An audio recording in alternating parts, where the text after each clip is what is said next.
Hello, everyone, and welcome back to our podcast sessions. This is Coach Pedari, and with me I have the one and only Coach Jacopo Nicelli from Milano. Hi, Jacopo. How are you doing today? Hi, Coach Pedari. Thank you for having me in this new edition of our podcast, and doing very well. In Milan, temperature is heating up, but we're nice and fresh and ready to start. I'm sure with heating up, you probably haven't gone close to our temperature down here in Dubai, but I assume it's going to get hot also in Milano this year. So we've been away for a while. We kept everyone on their toes for the next podcast topic, which is feedback. We spoke about this in our previous podcast about delegation, and we promised to come back and talk about feedback and what it means, how it's provided, and what are the pitfalls. So without further ado, I'm going to jump right into the topic, and I'm going to ask you, what is feedback? What is the definition of a feedback? Okay.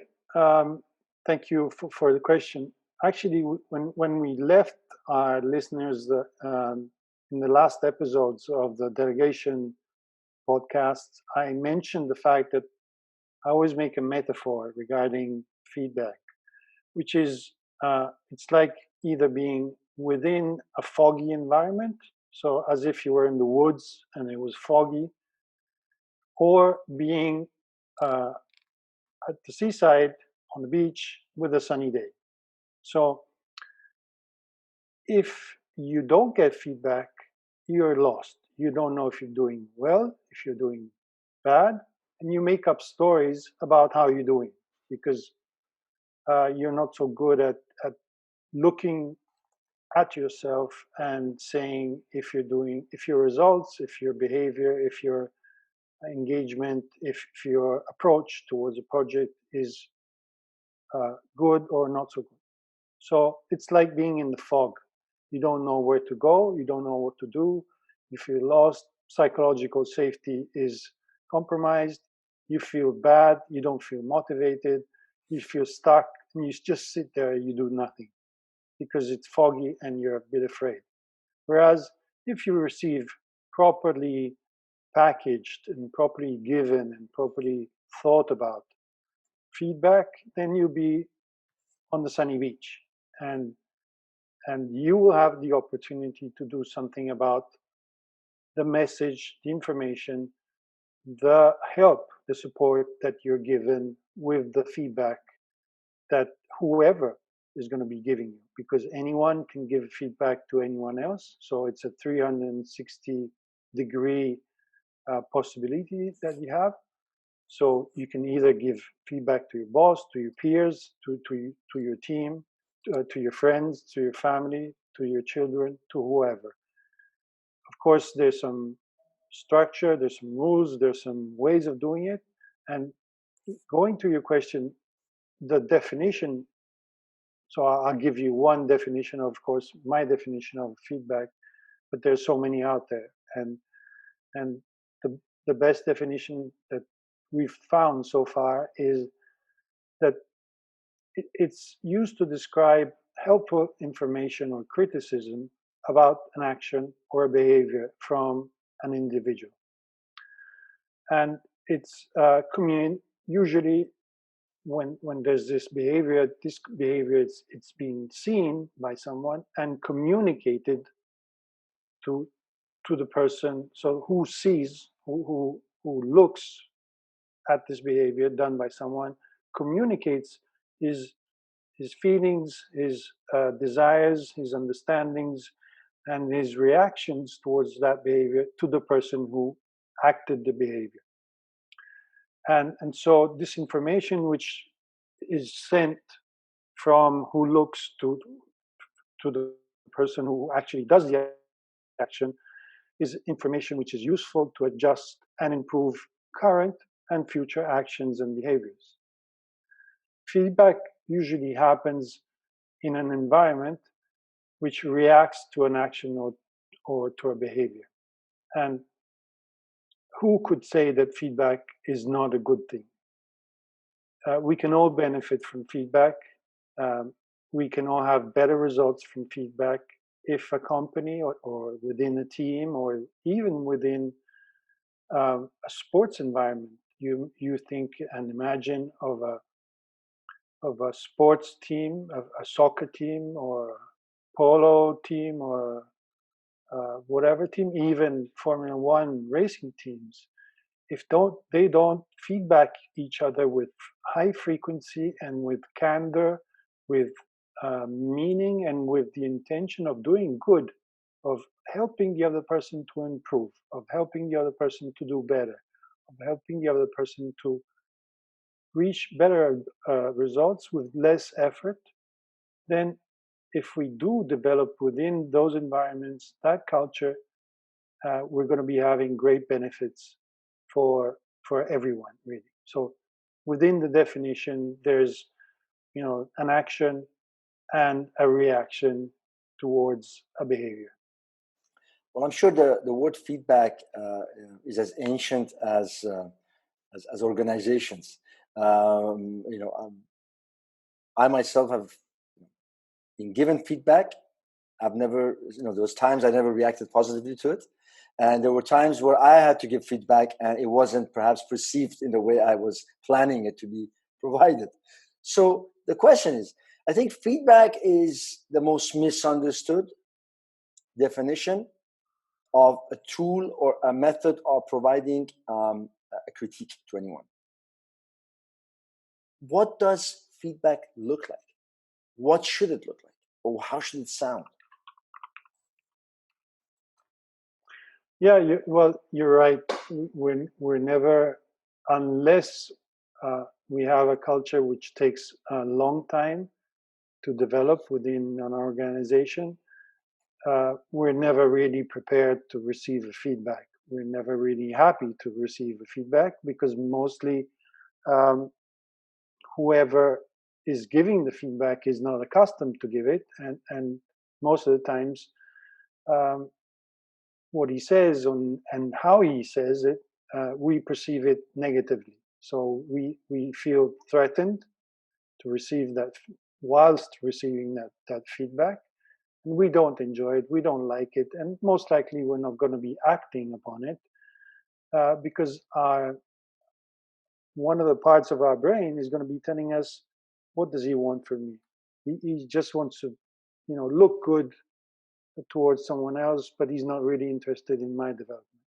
So proper feedback looks like someone who comes to you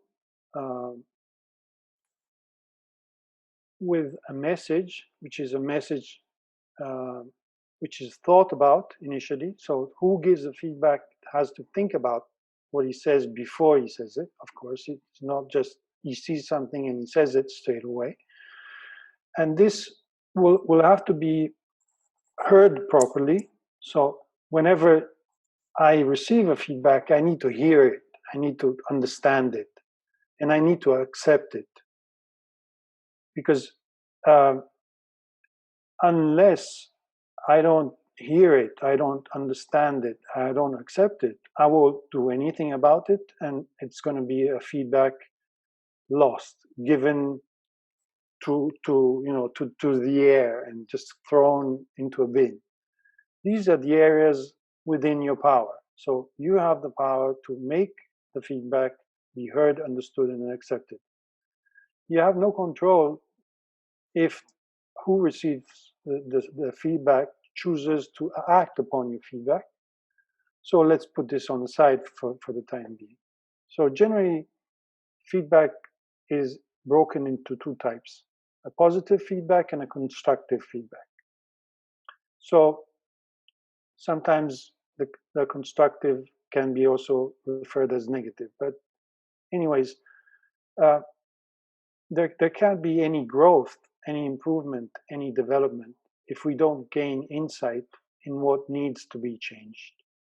And as we all do mistakes, because we're human, as we all have margin of growth, of improvement, then either we we do develop that culture of feedback within organizations, or else we won't have lots of opportunities to innovate, to transform, to change, to be better in competition than our our competitors. And actually, even in this specific time post-COVID or within COVID, again, we don't understand about that. We're not doctors, so we won't be talking about that. But companies need to do a journey of radical change, of radical improvement, of radical difference in the way they interact with their own customers, with the market, with their own suppliers, and so on. So feedback is going to be a tool, a leadership tool, a management tool, organizational tool, which is going to be a pillar, one of the real strong pillars, which is going to be holding up companies in order to go forward and be fit for what they need to be in order to go ahead and be successful in their future. So in this case, I hear it very clearly, loud and clear, that feedback can be effective and ineffective, no doubt, as anything else. How do you assemble, how do you process, or how do you put into process an effective feedback? Because as you said, it's not just when it comes to your mind that something is done or someone does something that you don't perhaps agree with or even disagree with, which is the same but in a different way. Sometimes we disagree, but we choose not to talk about it. But if we want to be genuine and true with ourselves, we need to provide the feedback in the right time to the right person in the right way. So what and how does an effective versus an ineffective feedback look like? Perfect. Very interesting. So there's a very clear and specified border between what's effective and what's not effective. So effective feedback is frequent. So frequency is one aspect of feedback which is a must. It's ongoing. So it's not like performance reviews, which happen once a year, and they actually performance reviews. I'm totally against performance reviews because they talk about something which happened throughout the year. So I can't do anything to go back in time and fix what I did 7 months ago. So that's why feedback needs to be frequent and ongoing, has to be based on measurable facts, cannot be generic, cannot be given towards the person, but it has to be given towards the behavior. So I talk about the behavior. I don't talk about the person. I don't say, you did this, you did that. But I saw that the presentation, which was given whilst we were presenting the new product, was a bit weak in terms of the advantages and benefits that the clients or the potential clients could have achieved by buying the new product. So you don't talk about, you didn't say this, you didn't do that, you didn't whatever, but you talk about the behavior. So you're actually talking about the behavior. It has to be specific and targeted. It has to be actionable in terms of the fact that who receives the feedback has to have the possibility to act upon it because he understands what the person is saying, what his peer or what his boss is saying, and he can do something about it. He is capable and he's skilled to do something about it, to correct his action and to do better the next time. And also, the effective approach is collaborative, meaning that it's a way to be generous towards someone else and help them improve their own way of acting upon problem solving or selling or whichever action they're doing, whichever project they're involved in, however that they're working. There has to be this collaborative approach that I'm giving you a feedback because I have within my heart the desire to see you improve in what you're doing, to raise the bar for you. Whereas if we want to talk about ineffective, I'll be brief because it's a bit the other side of the apple, or the other side of the effective feedback. But just briefly, avoid being too vague and not citing specific examples. Before I was saying don't be generic, okay? And here I say if you want to be ineffective, or if you don't want to be ineffective, don't be vague and give specific examples. Keep it short and focused. Deliver deadlines. It's something that you should never do. Or threatening people. If you don't do it, then something else, which is even worse, will happen. So never give threats, never give ultimatums or deadlines. If you're not prepared, or if you haven't thought about the feedback that you are about to give, it's better if you keep it to yourself, think about it, reflect upon it, be prepared, and then give it. Something else that you should never insist on is only giving negative feedback. There are some managers, there are some leaders who have this sort of inner joy or inner sadistic approach of giving only negative feedback to people just to make them feel bad. And maybe they have other purposes to give only negative feedback. So something else is you have to have a mix. As in everything, you have to have a balance. There must be positive feedback, which gives the opportunity to improve. There can be also some negative feedback, which tells the person, look, there's a better way of doing something. So I suggest you do it in this other way, or think about a better way to do it, so you can achieve better results. And the other thing, and the last item about ineffective feedback, is that who gives the feedback does all the talking, and the other person doesn't do anything and just listens. That is not the proper way of giving a feedback. Interesting. I've worked with a couple of organizations. I've worked with many leaders in my past and present, and one thing I sometimes don't really understand is why feedback is not part of leadership growth, and why sometimes when you talk with leaders, they seem to have that lack of knowledge of how, when, and where to provide feedback. What we're talking about right here, right? You can see people giving feedback in a general session and also in groups, or generalizing feedback, trying to avoid confrontational conversations, right?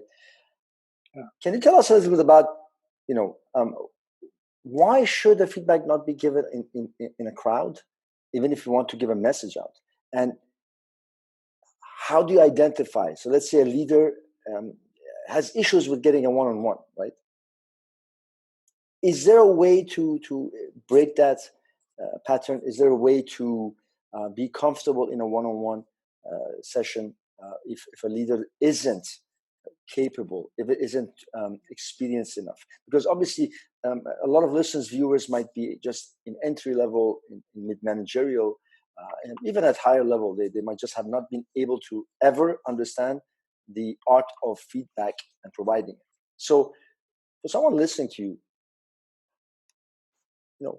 where, the when, we kind of covered it, but where, and how to learn when to seize the opportunity and seize the time and place. Thank you, Coach, for the very interesting question. On the first side, the first question is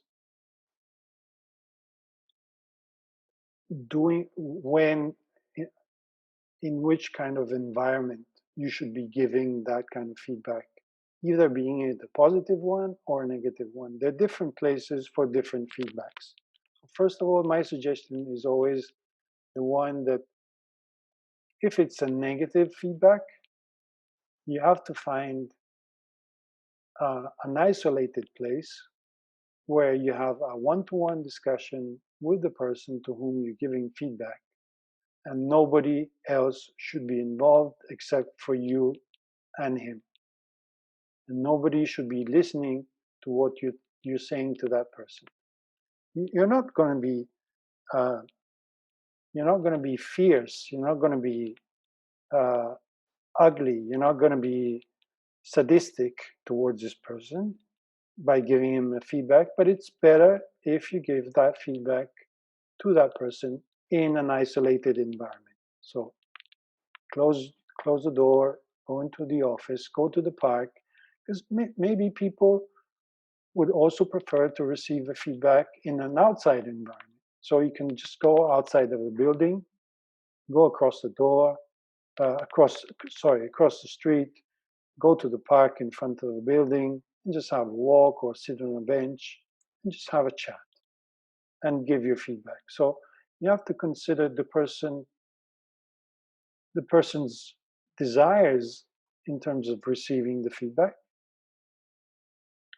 and if it's a proper moment for them to receive the feedback, because it could be that they have perfectly understood, realized, and acknowledged the fact that they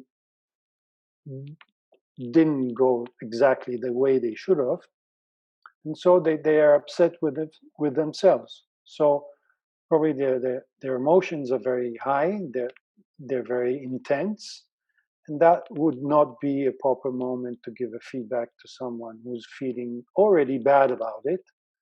So you're putting negative on negative. So always consider if it's the proper moment to give a feedback. Consider that when you're giving a negative feedback, it's better to give it isolated. Whereas if you're giving a positive feedback, a rule of thumb, which I always suggest, is to do it in public. Why? The reason why is that you create an example. You create something which other people want to follow. If you do it properly, the person who is going to be receiving the feedback is going to be feeling motivated, is going to be feeling engaged, is going to be feeling well, and is going to be feeling committed to doing better, and he's going to be also feeling grateful towards that improvement suggestion, that opportunity to improve. So he's going to be feeling grateful and happy. And he's going to be glowing from happiness because his boss noticed that something didn't go exactly the way it should have, and goes up to him and in a proper, polite, gentle, with a growth mindset attitude is going to be telling him, look, I've noticed this. This is what I felt. This is how the clients felt. This is what I noticed. I suggest that if it happens another time, you could be doing something different. Think about it. We can have another chat some other time and keep it up. because you're doing good, and go ahead. And we can also give our listeners, it's called the sandwich model, which is the model to give a proper feedback. And it's you can find the image if you Google it, the sandwich feedback model. But we can talk about that a bit later. Nonetheless, positive feedback in public is going to be giving the example, so other people want to be following that experience, or to have that experience at the same time. So they won't feel the risk and the threat to be wrong or to do a mistake, because they understand that there's someone on the other side who's willing to help, who's willing to give his contribution towards our improvement, towards our well-being, towards our motivation, towards our success. Interesting point that you bring this with feedback in group or in in an open audience, enriched space. I've personally had one experience where I want to share with you that it might have seemed skeptical, but I think what you just said resonates so much with the fact that it creates trust and also a culture. So I'm not sure if our viewers or listeners are acquainted with the Toastmaster Club. The Toastmaster Club is obviously where you can learn the art of public speaking, time management, leadership, and etc. So in one of the sessions years ago when I was attending, and the first time, I was shocked at the fact that every person who was up for a speech, who was going to deliver a speech on that day, would have someone who is the evaluator on the other side. And the evaluator would start by giving, obviously after hearing the speech, would start by giving a feedback right away in front of everyone to that one speaker. And it was done in such a fluent and such a process and such a, I'm sure you're going to talk about this next. The model that was used was that, as you just mentioned, the speaker might have just done a very crappy job, if I may say so, even, or it might have been not satisfied with what they had prepared, but they really, really focused on one or 2 points which were excellent, and also a point or two that obviously could be done much better. And yes, the speaker went down feeling like a king on that stage. So to your point, I think it's a great example of giving feedback open, but knowing what you do, what you're getting yourself into, and how. So on that note, you mentioned empathy, strong communication skills, and trust. Now, communication skill definitely is clear to a certain extent. I want to go to the last word, trust. We're humans, so it will happen that from time to time, a leader or an associate may not have a good day. He or she might just not be at the top of their game that day, and a feedback or not so relevant or not so appropriate or effective feedback might have been given. How do you reverse that? I know that we're trying to avoid ineffective feedback, but let's say that you slip.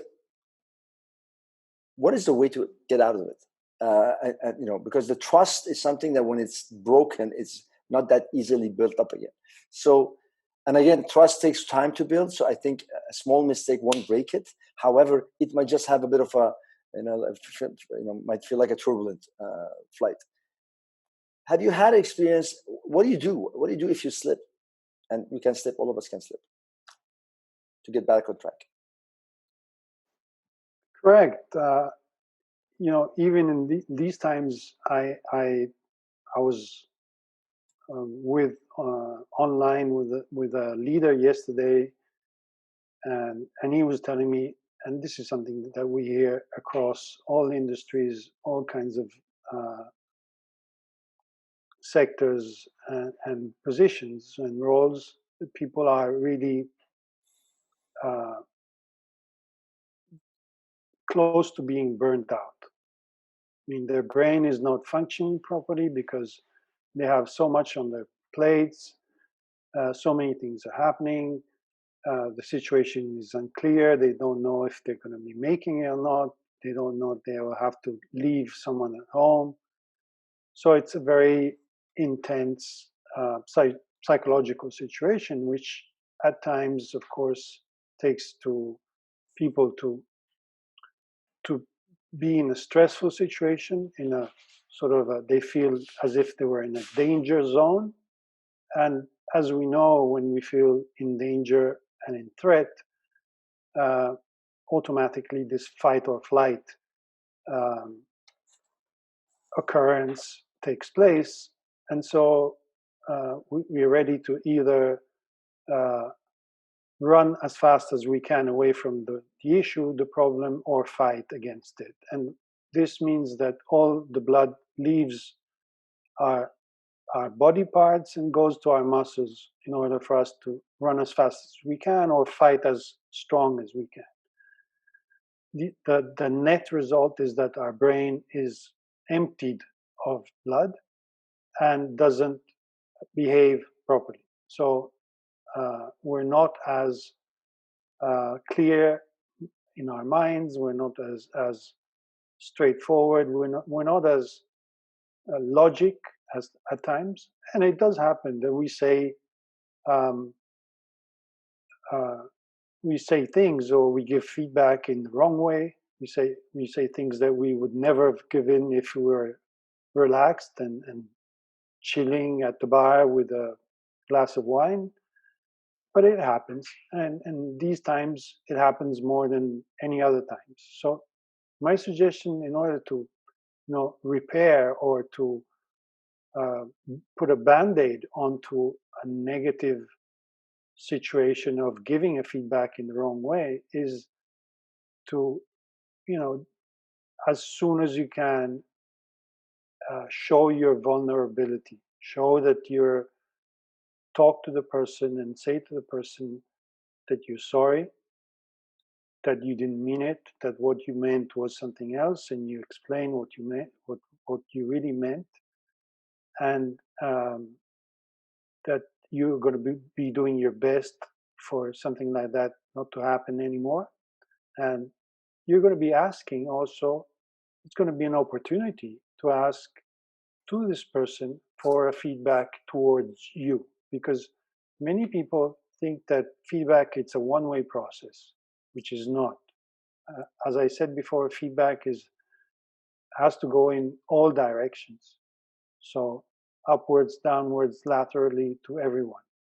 So when you sort of do it wrong, as you said before, it can be an opportunity to ask the person to whom you've given a wrong feedback, please, could you give me a feedback on how I am with you, or how I am in specific situations or whatever. So I would show my vulnerability. I would show my humanity. I would ask. I would say that I'm sorry. I would ask, if this thing that I said in the wrong way could be cancelled. Of course, it won't be cancelled because things always stay and they get fixated into people's brains and minds. But nonetheless, if I just leave it as it is, it can really backfire. Whereas if I want to keep respectful, trustful, and honorable, and growth approach towards this person, the thing is to act as quickly as you can and go the way I was explaining before. And I think you said it all there with the fact that vulnerability is an important factor in building trust in the first place. Leaders have to show the soft side, because there's always a soft side involved, and I don't believe it for a minute that any of us is made of hard shells only. So in corporate environments specifically, people tend to see kindness as weakness, and also that indecisiveness, to stand their point even if they're wrong, and that's perhaps where the bigger issues will start coming into the game. interesting you brought the sandwich model. I'm sure the viewers and listeners would love to know how many models are there? Are there different types of feedback models to be provided? Which ones do you personally maybe prefer, or is there anyone which stands above anyone else? Thank you for your question. It's very interesting, Coach. Overall, I always suggest that the simpler the model, the better.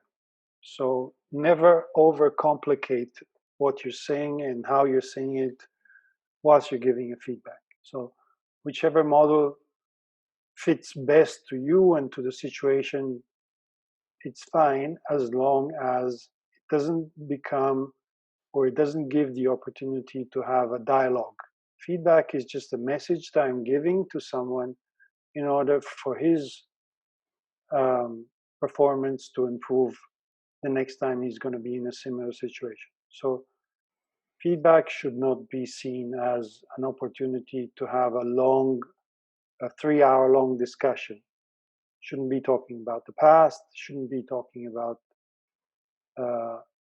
what happens at home for him, shouldn't be talking about nothing else but that precise behavior that he had and that you saw and that you want to give the feedback in order for him to have a better performance, a better outcome the next time.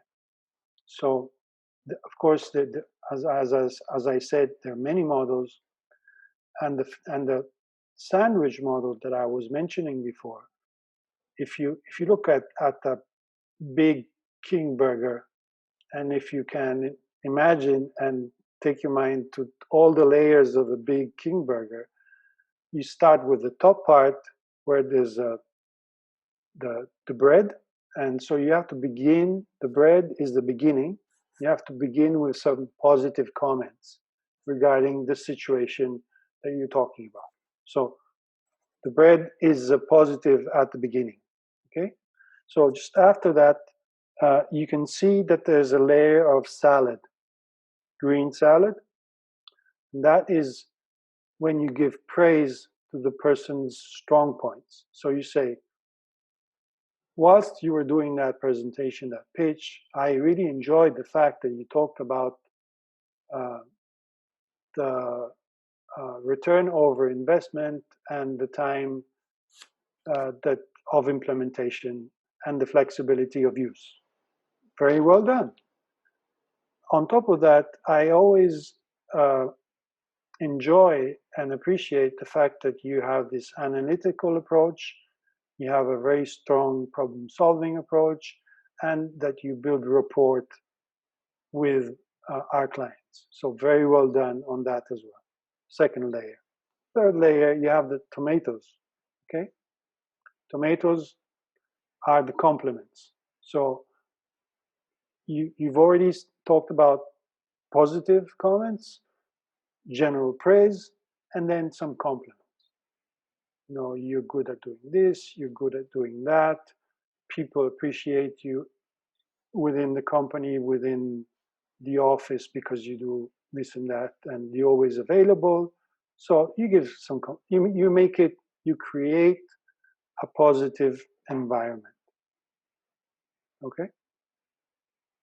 So after the first 3 layers, the bread, the salad, and then tomatoes, comments, praise, and the compliments, then you give the criticism.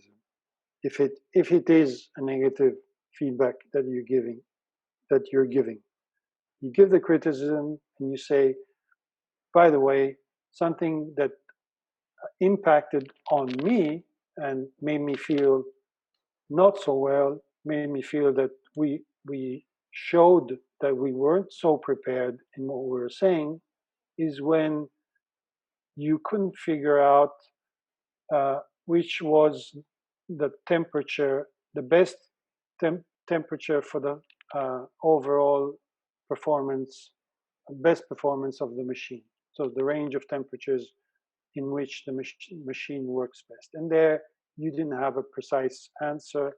You didn't say that you were going to be going back to them with some specific data with some handouts and so on. So my suggestion is, so you give the criticism where you have the meat and the cheese. After that, you have the bacon. Underneath the meat and the cheese, you have the bacon. And the bacon is reminding the person of their strong points again. And at the end, so you're about to finish this huge Mac burger. At the end, you thank the person who you're talking to and offer your support in those areas of improvement and leave on a positive note. Okay. Leave the feedback with something that the person is going to be thinking about going into the future with a positive mindset. There's a possibility to improve, there's a possibility to do better, there's a possibility to have more impact, whatever it is. But after you've gone through the compliments, the praise, the criticism, the strong points, and you finish with something positive for the future, definitely that person is going to be feeling good, wanting to do better, wanting to have more feedback. Maybe he's going to be going to feedback someone else straight away for something that happened the day before. So, example creates example. Best practice creates perfect behaviors. So this is one model that I suggest. There are many others, and that I could go through, but there's so many, and more or less they're all the same. The very very simple and straightforward one is the SBI model, okay. which S stands for situation, in which who gives the feedback describes the situation, with the specifics. Then you talk about the behavior, and you describe what behavior you observed, and not the reasons why that behavior was being acted, and the impact. You describe what kind of impact that behavior happened. So that's very simple, very straightforward. So SBI, situation, behavior, impact. On top of that, there are many, many other models. And whatever acronym you choose, whatever model you choose, you will never go wrong when you clearly define something which is not going properly, not within the company compliances, the company's culture, the company's values, mission, whatever. So you define something which is not going or didn't go properly, what effect that behavior had, and the changes you expect to see. So you can choose whichever model, but any model needs to have those three elements within it, that you express what happened, you talk about the effect, and you talk about what you're looking for the next time in case something similar happens again. Jacopo, do you think feedback should go upwards too? So we always talk about, leaders giving feedback to the associate that report into them, because obviously that's the expectation. Somebody which is in your team receives the feedback, hopefully not by the end of the year, which in many cases happens, or mid-year, as you mentioned, performance review, which I also despise. As a matter of fact, I think it's a human being's waste of time to wait 6 months to get a feedback. And predominantly, all of those feedback sessions are copy paste, and they are very much of a draft with a couple of sentences maybe altered. However, I was told was not supposed to be used in a feedback statement either, because it's very negative. But in this case, how does it work upwards? Because many leaders mid-managerial, or even entry, have difficulty giving a feedback to their boss, and things start to go wrong. So is there an advice for someone who might be listening or hearing or watching us saying, but how do I know how to approach down, and I don't want to even call it down, but that's the shape of the pyramid, or if it's flat, how do I go, if it's flat organization, okay, we know we're going to the left. How do I go right? How do I go towards the boss or the boss's boss? Because that's also something which has to be managed. If we're going to be able to maintain the culture, and sometimes I think people find themselves in a dilemma when they are not able to conduct a proper, effective feedback in a culture which feedback maybe is not really that much, put into ground. So this is for them, that for those guys who are hearing this, which they, okay, I am in a place where it's a bit more different, but how do I approach my boss? How do I give them feedback? Should it be even? Or can it be?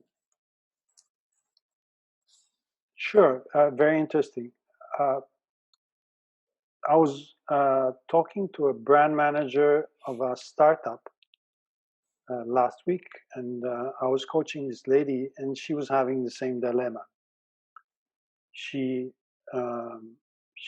told me, she was telling me that she doesn't get enough feedback as she would like to receive from her boss and from her boss's boss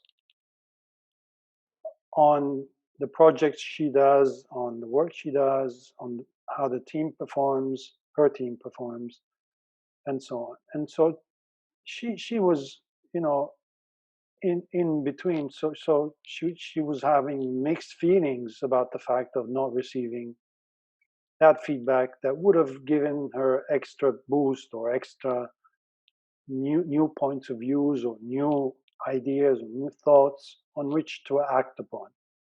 So as we said before, feedback is something that has to be actionable. It has to be packaged in a way that makes you want to go and improve, do something else, act in a different way, and so on and so forth. So the best way to think and to go across giving a feedback to your boss is you have to prepare more than what they have to prepare when they give feedback to you. So the preparation is a bit more delicate, a bit longer, but nonetheless, it is definitely a way also to understand how your boss reacts and how your boss deals with feedback. So if you don't know nothing about it because you've just entered the company and nobody has told you, look, your boss doesn't enjoy receiving feedback, then you still need to give feedback to your boss because you have this need, you have this pulse, you have this urgency or whatever to give feedback. Then you have to think, how can I make his life better by giving him a feedback?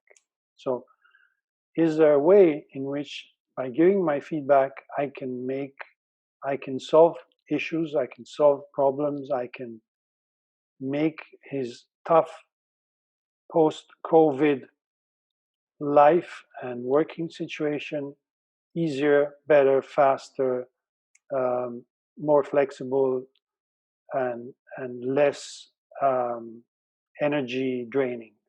So the feedback, yes, it has to be given to our bosses at any time. It's not asking for something, it's actually suggesting something to our boss that there is a better way. Because maybe we've been in the company for a longer time, or maybe we come from another company where something something similar was working better, so we can take our experience and we can actually help our boss to be a better leader, to be a better manager, to be a better performer, to improve. So by giving our feedback, we've noticed him behaving in a certain way, and we give him the possibility, we give him the opportunity to improve, to be better, to be wiser, and to fit better within an environment which is made of many stakeholders who have the possibility of, taking you up or taking you down. We know about these stories, and in some environments, you can say the wrong thing, not even once, but half of once, and you're gone.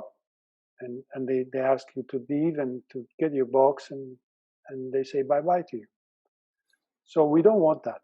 And one way to generate and create the culture of feedback is also by giving feedback upwards to our bosses.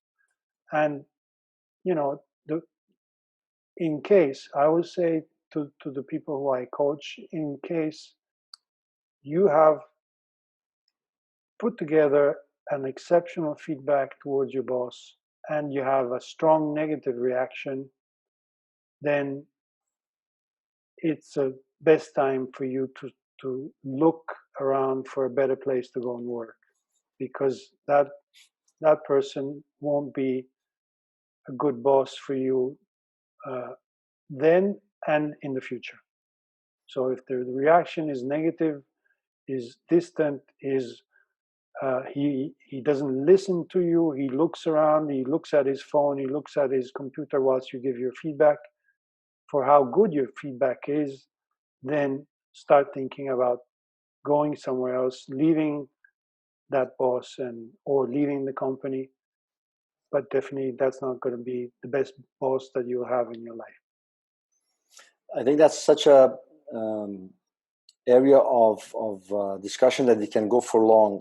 I think, in a way, personally speaking, I think feedback becomes something that changes with years of experience and with circumstances that you go through. But I'm also a strong believer that it starts where you are made, which is home. I think that the relationship in a family and at home actually is where you kind of uncover that whole meaning of feedback in a family, where parents or relatives start giving feedback to each other in that environment. And some people, when they go out to work and in that world, they probably won't have very much patience with environments which do not allow feedback. And as wisely said, it won't take that long of a time before they understand it's time to move on to a place where they can actually express themselves. So for sure, listeners and viewers, you need to express yourself. You need to express yourself sideways, up, down, whichever direction you want to talk about it. But I think that's where the growth happens. And feedback, as you mentioned, Jacopo, is equal to growth, equal to production, performance, development. So feedback is good for an organization, is good for the individuals in the organization and the community and the society. So it should be seen as a positive tool to be used in the right way. Now, this brings us to the last bit of our podcast, which obviously will continue into another session. Let's say that the feedback is done effectively, obviously. What is the understanding? Yeah. So what is what is a person's reaction to feedback? How can it be understood? And is there a way to look at it as a model, or is there a process behind it once it's given to the other side? So now we're talking about the other side, obviously, and we want to understand the reaction of the person who receives feedback. Yeah, it's it's always a communication process, and as always within communication processes, there are many factors which can make it or break it. Nonetheless, the neuroscientists, they help us to understand that our brain burns up much more energy to go away from negatives, and we engage very little energy to go towards the positives. Okay, so why am I saying this? Because usually people, if they don't receive a feedback with candor, with honesty, with truth, with proper communication, within a proper environment, as I was saying before, they will really react in a negative way, and they will really shut their brain off, and that feedback will have been useless.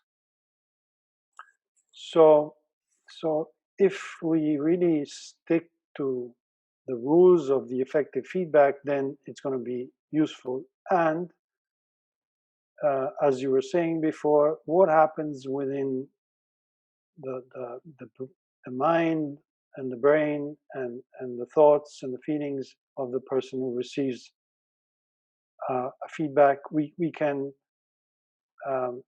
take it down to a model which is called Sarah, like the name of some women, or a women's name, Sarah, with the H at the end. And it's a great construct for understanding how people process the feedback, what they do with it, where they put it, how they place it within themselves. And it can be also a big help in understanding how to deliver information in a constructive way. So S of Sarah stands for shock. Always people, when they receive a negative feedback, they're surprised or shocked to hear that they were not up to standard.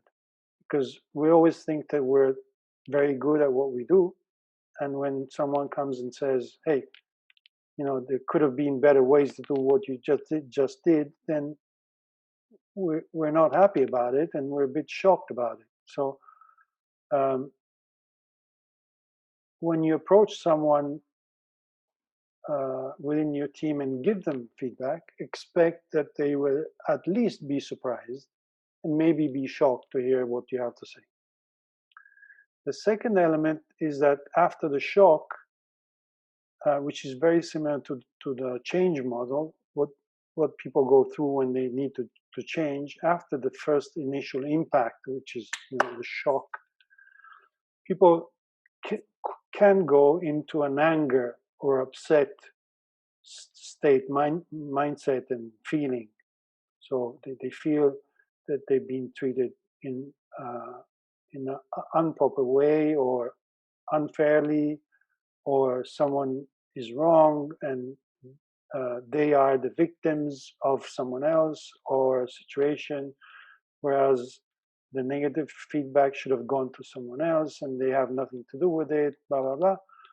So A stands for anger. And it's important to remember that in the shocked stage, people, they nod and maybe they seem to accept the feedback, but in actual fact, later on, maybe half an hour later on, the anger starts bubbling and coming up, and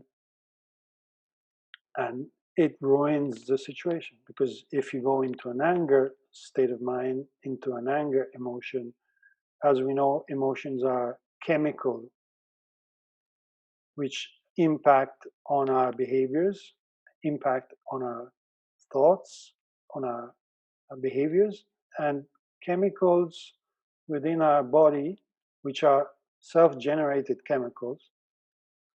Sorry. Those chemicals take a long time to be released and to leave our body. So that anger is going to be staying for a long time. And so we will be negatively impacted by the way in which we accepted, or the way in which we received the feedback. So after the anger state, there's a rejection. So we think it's hard to believe that it was us, we did something wrong. So we reject the origin of the feedback. We reject the fact that it was our fault. We reject the fact that we did something wrong. So we totally detach ourselves from what it was, what happened, what people said to us, and so on and so forth. So going along the acronym of SARA, so we talked about S stands for shock, A for anger, R for rejection. The next A is for acceptance. After a while that you metabolize, that you think, and as we all want to do the best we can, of course we can't stay in a anger and reject mode for all our life. So what happens is that we elaborate on the anger and the rejection, and we go on to an acceptance mode, and we start giving meaning, we start understanding, we start really, looking at the movie and seeing the pieces within the movie where it makes sense what I heard and what that feedback was about. So we start changing our attitude, and we start being more open to change and to improve and to do and to act upon that feedback that we receive. The last part of the SARA model is the H, and H stands for honest effort.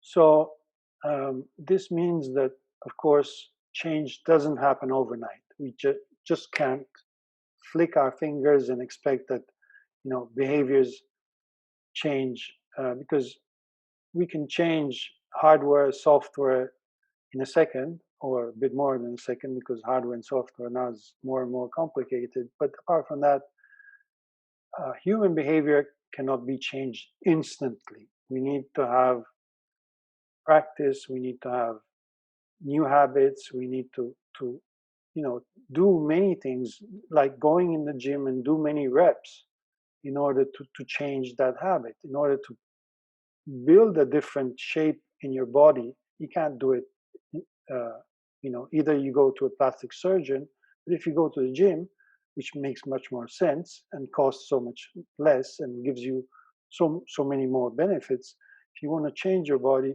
you have to go for many reps. And many reps, it's the same as reflecting, gaining awareness, asking people for help, asking people for more feedback. So there are many things. So the effort has to be on wanting for something to change, wanting for something to be different, and acting upon it.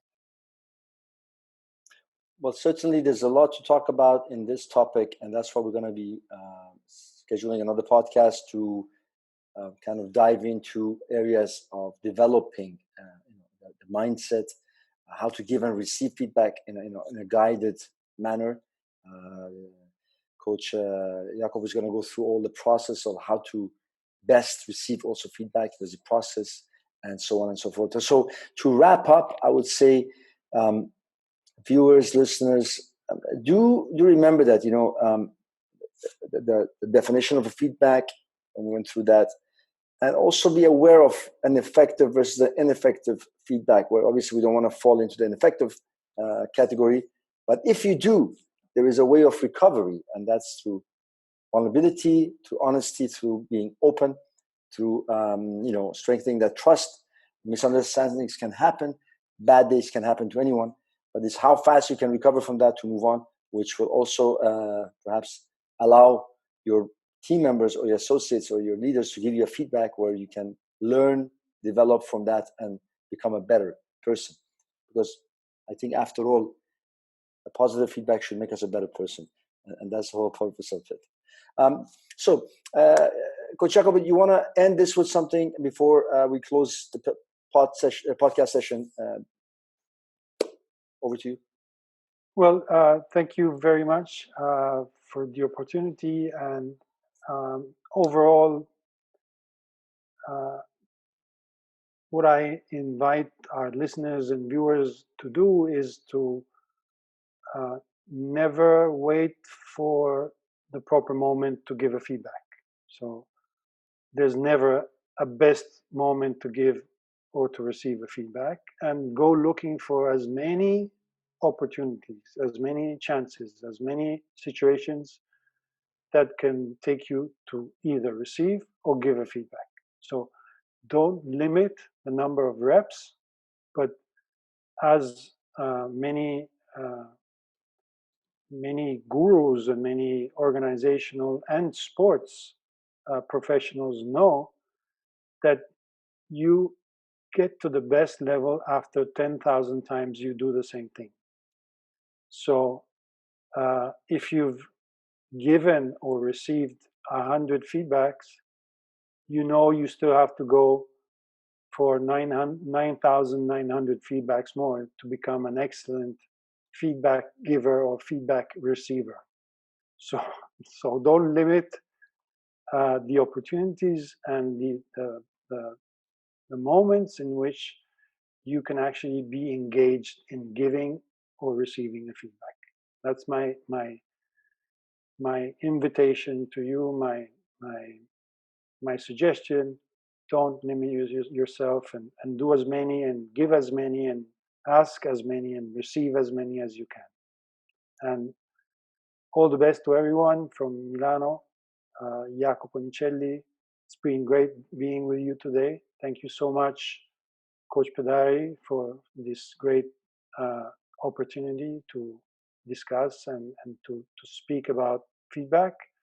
And certainly we're going to be carrying on in our next episode and enriching the approach to feedback and the way in which our listeners and viewers can actually act, decide, and behave towards their feedbacks. Well, thank you so much. And yes, as you said, go out there, practice.